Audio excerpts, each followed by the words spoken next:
Section 9.2, conservation of momentum. So this is really the meat of this chapter.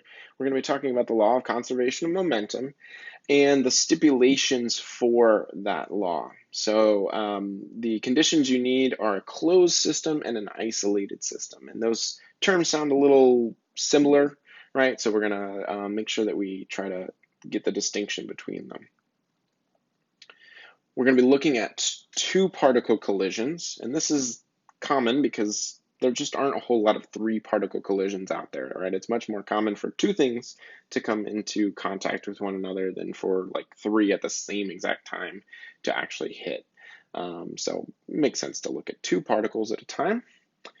And what we know about particles colliding already is that Newton's third law of motion says that one will have a force on the other, and the second is going to have an equal and opposite force on the first, right? So if you look at this picture here of C and D, object C and object D, one of them is going to have a force to the right, right? C is going to have a force to the right on D, and D is going to have a force to the left on C, but it's equal magnitude.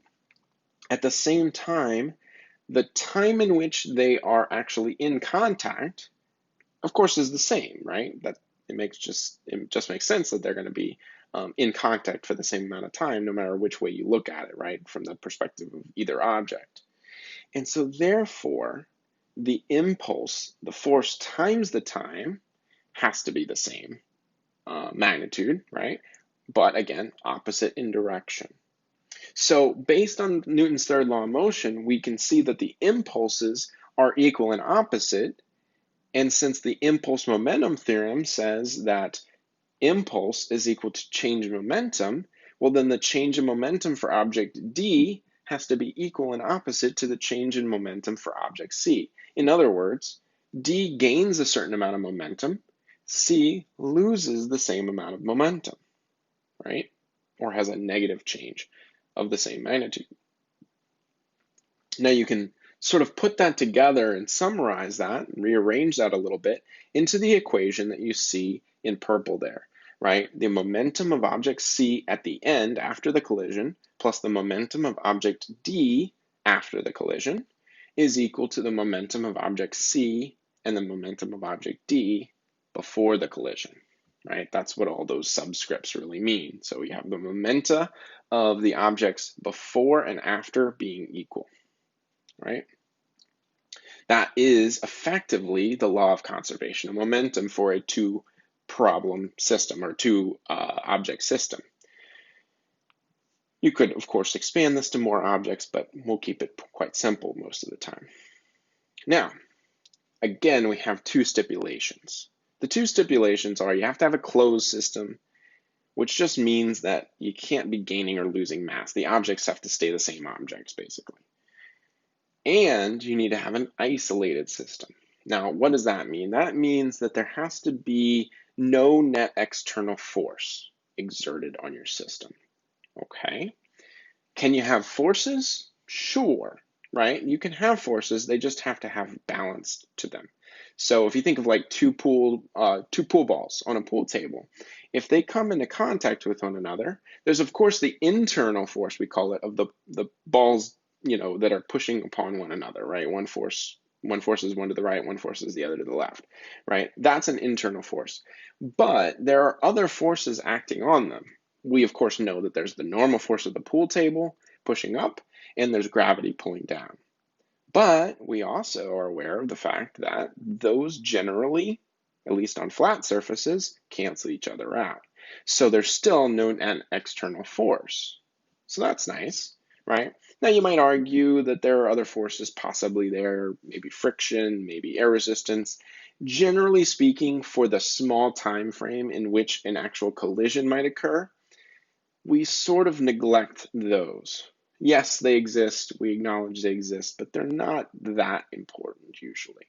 And so we can still, most of the time, use our law of conservation of momentum without too much, problematic, no problem there. Here you have an example of a collision type problem. This is actually a special kind of collision. So when you do this problem, you might want to know that this is what we call a completely inelastic collision, where the two objects actually come into contact and then stick together, right? And so when you do a problem like this, you want to treat them as a single object after the collision, okay? That's just a little tip for that. All right, the last concept that this section really has for us is the idea of recoil. Now, you've probably heard of guns recoiling, right?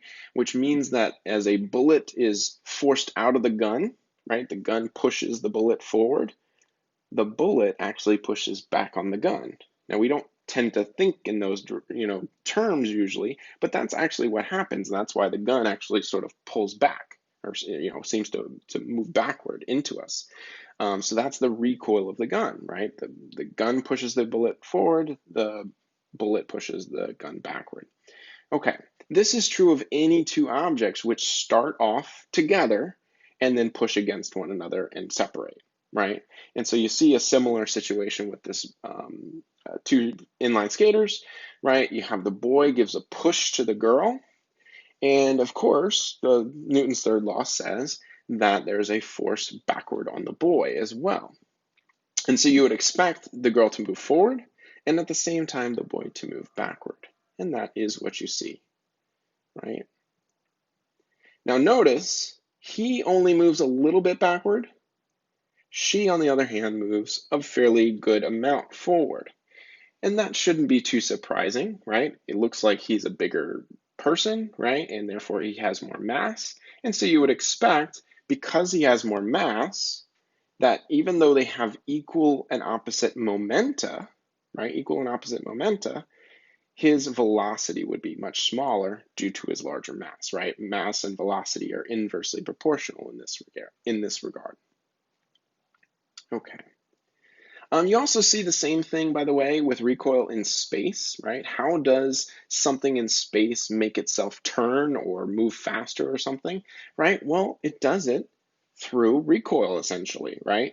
It will force some gas, some fuel or something through the back end of the spaceship, right, or the rocket, and that will push the rest of the rocket forward, right? And so we actually use this same principle in order to cause motion to change in space.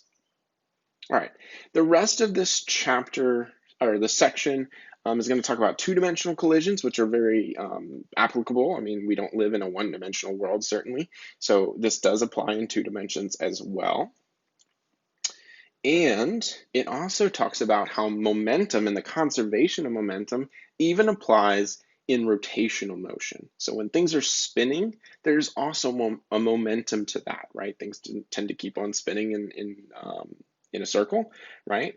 And you can change the speed by actually changing where the mass is. So if you're interested in how that works, like how it is that a diver, when they ball up really tight, get to spin faster when they do that, or figure skaters, similar thing, then read this section. It's really, really interesting in that regard. All right, see you.